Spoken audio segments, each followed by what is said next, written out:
Hi BookTube, I'm here today with a book haul.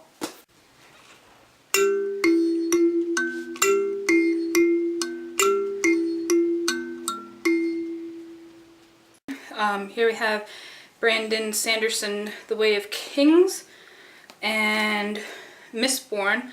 I think it's the first 5 chapters of each, and it was free with the purchase of books from Kohl's. And my brother bought a book and he's gave this to me, and I know it's very popular in BookTube, and so this will give me a taste as to whether I want to actually invest in these books and read more of them. Then I got this one from the dollar store. It looks like a middle grade or a YA book. It's called Horton Halfpot, or The Fiendish Mystery of Smugwit Manor, or The Loosening of Milady Luggertuck's Corset. And it seems like a mystery novel of sorts, but I really liked the way it looked. This one is probably one of the ones I'm most excited about. It's Foyle's Further Filivery, a cornucopia of lexical delights, collected by Christopher Foyle. First of all, I think it's a beautiful book. It's got the little bookmark in it and everything, and I found this at the dollar store. Basically, it is what it says. It's a collection of words that are really cool, and he gives a definition of them. So, for example, here we have hen hussy, a man who meddles with women's affairs. I got The Heights, and it grabbed me immediately because underneath that it says A Contemporary Imagining of Wuthering Heights, which is one of my all-time favorite books. This is by Brian James. Lastly, from the dollar store, I stopped and I had to flip through this book. It is 4 Legs Bad, 2 Legs Good by D.B. Johnson, and it's a children's book. If you know Animal Farm by George L. Orwell, you'll know that on the barn they write 4 legs bad, 2 legs good. And here we have this pig running this farm and a whole bunch of stuff goes bad. It's like it's Animal Farm for children. Oh my gosh.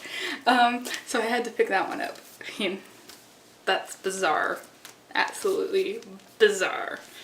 And I got another children's book, Malcolm's Runaway Soap. This is one of my favorite books from when I was younger. It's by Joe Ellen Bogart and Linda Hendry, and it's about slippery soap. And he goes on an adventure across town in search of this very slippery soap. Uva Juke, or The Origin of Death. It's illustrated by Elsie Anajinak Kleinenberg. I really like this because of the illustrations, and then it has the Inuit and then the English translation. So that's beautiful. I was really excited to find that. Then I got 6 Micmac Stories, retold by Ruth Holmes Whitehead and illustrated by Harold McGee. And yeah, the Micmac tribe is mostly from Newfoundland and Nova Scotia, Eastern Canada, and I admit I don't know a lot of their stories. I know more of the 7 Nations and the Iroquois stories and all that, but not enough of Micmac stories, so I got this little booklet to start off with. Then I have this beautiful copy of King Lear, put out by the Falcon Shakespeare Company. I also have Macbeth in this, from this publisher, and it's red. But when I saw this I knew I had to have it. These are really nice editions. I like that they're hardcover. And so in the novel we have the text here and the notes here, so you don't have to like keep looking down, you can just look over. And I really enjoy that. There's also pictures of various depictions. So I would really like to get one day when I can find them all online and maybe order them, get all of Shakespeare's plays in the Falcon Shakespeare editions because they're beautiful little books. Now I'm going to switch to a whole other environment and show you some books that I got there. And I'm in a different location with more books.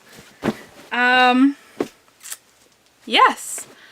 So the first one I want to show you is actually a comic book, and it's the last issue in the Life with Archie series. If you don't know,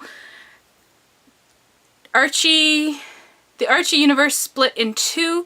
In one universe he married Veronica, and in the other he married Betty. And in this one they're brought together, and the result is that he dies. It's obvious from the cover, it's not really a spoiler. If you've been watching my bookshelf tours, you know that I have a few of these Reader Digest editions of classics, and I found a few there. I found this edition of The Strange Case of Dr. Jekyll and Mr. Hyde and Other Stories by Robert Louis Stevenson. I already have a copy of this, but I don't have it in this edition, and it's a really nice hardback edition. Then I found this one, which I don't have, and this is another, again, Reader's Digest edition. The Song of Wathia and Other Poems by Henry Wadsworth Longfellow. Now I haven't shown you my poetry shelf yet, but I will get around to it, and this will probably be on there by that time. Something for history people. I got readings in Canadian history post-Confederation. I found pre-Confederation a while back, so I was excited to get the post-Confederation one. This is just primary sources. If you know history at all, it's documents from the time period. Next, I got this book, and I'm very excited. This is The Story of the Trapp Family Singers, the story which inspired The Sound of Music, and this is written by Maria Augusta Trapp. If you don't know what The Sound of Music is, I feel very sorry for you. You should really go out and watch it. And the last book I got I'm really excited about, and it's Cliff Notes on Shakespeare's comedies. I thought this was really cool. I like these because they give you different commentaries and different things to think about.